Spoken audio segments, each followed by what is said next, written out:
Comme je disais tout à l'heure, un concept directement lié à l'engagement, c'est celui de la disponibilité.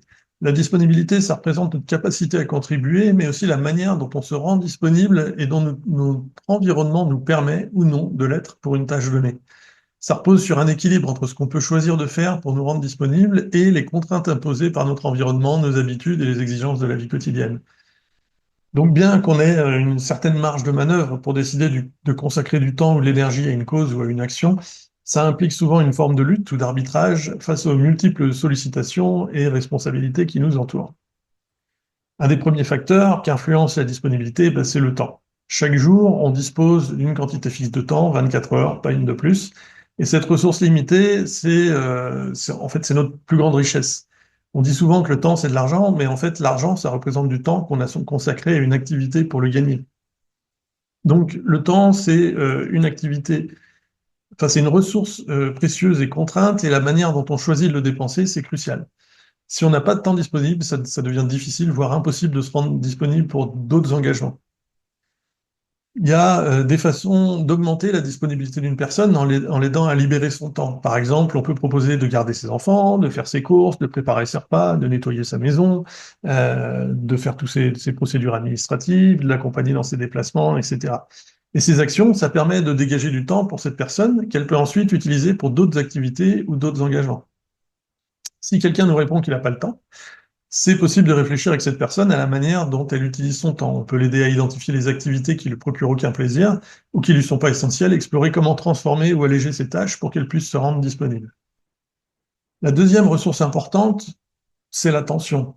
L'attention, c'est ce qui nous permet de choisir où concentrer notre énergie mentale parmi les milliers de choses qui se passent autour de nous à chaque instant. Elle définit ce qui est important pour nous et ce que nous décidons consciemment d'écouter, de regarder ou d'approfondir. Par exemple, je peux décider de fixer un mur pendant des heures et d'y poser toute mon attention. Mais aujourd'hui, notre attention, elle est souvent captée, voire monétisée par des écrans.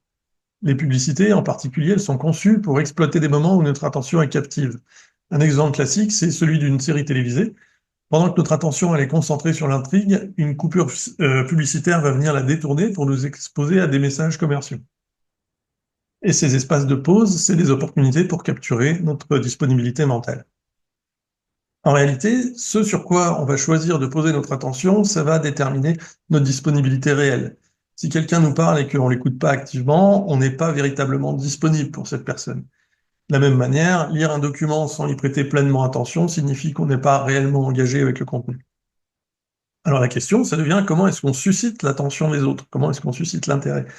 C'est pas simplement une question de la capturer, mais de mériter cette attention.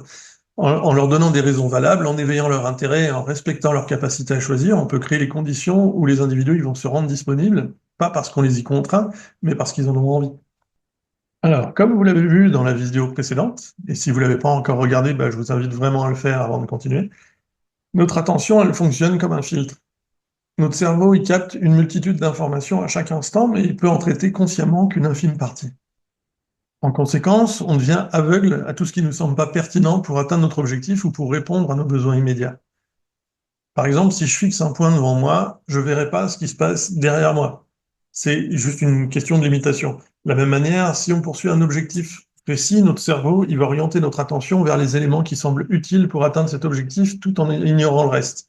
C'est exactement ce qui se passe dans l'exemple de la vidéo avec le test du comptage de passes et voilà, de ce qui se passe au milieu. Sur un territoire, c'est la même dynamique qui est à l'œuvre. Les différents acteurs, en fonction de leur rôle, de leurs préoccupations et de leurs enjeux spécifiques, ils vont capter les informations qui les concernent directement et ignorer le reste. Si je communique sur quelque chose qui ne correspond pas à leurs préoccupations ou qui les aide pas à atteindre leurs objectifs, cette communication elle sera juste perçue comme inintéressante, voire inexistante, voire ils vont même pas savoir qu'elle est là. C'est pour ça qu'il est crucial d'adapter notre manière de transmettre des informations en fonction des objectifs et des préoccupations des personnes à qui on s'adresse. On peut déployer toute l'énergie possible pour adapter notre communication, multiplier les canaux de diffusion, inonder les gens d'informations afin qu'elles soient omniprésentes, mais ce type d'approche, ça comporte un risque majeur, c'est juste d'ajouter au bruit ambiant. Ça va rendre l'information encore plus difficile à discerner et décourager l'implication des personnes. Une alternative qui est plus efficace, surtout en conception de service ou en dynamique territoriale, Ça consiste à s'assurer que l'opportunité de s'impliquer, elle soit toujours disponible pour tout le monde, à tout moment.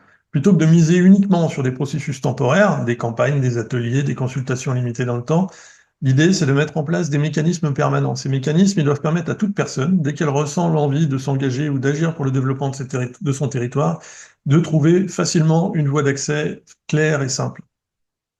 Donc ça peut passer par des points de contact évidents, une plateforme, un numéro, un réseau accessible, ou même des ressources en libre accès qui orientent les personnes intéressées vers les bonnes connexions, les bonnes informations et les autres acteurs concernés. Comme ça, on évite que quelqu'un motivé reste isolé, qui se heurte à des obstacles administratifs ou un manque d'informations. Au lieu de se décourager face aux résistances, cette personne, elle peut immédiatement se sentir intégrée et soutenue. Et une fois connectée à ce réseau ou à ces ressources, c'est essentiel de l'accompagner dans son parcours pour contribuer. Ça implique de valoriser son engagement, son temps, son attention et surtout de prendre soin de son énergie.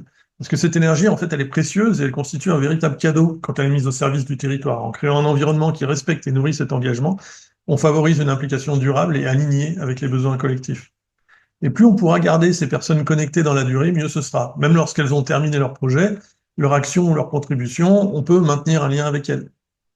Ça peut se faire par le biais d'une liste de diffusion, d'un email d'information ou d'autres moyens qui permettent de transmettre des informations qui sont ciblées et pertinentes tout en les tenant au courant des évolutions sur le territoire. L'objectif est qu'à un moment donné, elles puissent à nouveau se réactiver s'il y a un sujet spécifique qui les intéresse ou qui les touche. C'est complètement irréaliste de croire que tout le monde sera investi en permanence dans la collectivité ou que chaque sujet concernera tout le monde tout le temps. C'est juste pas possible.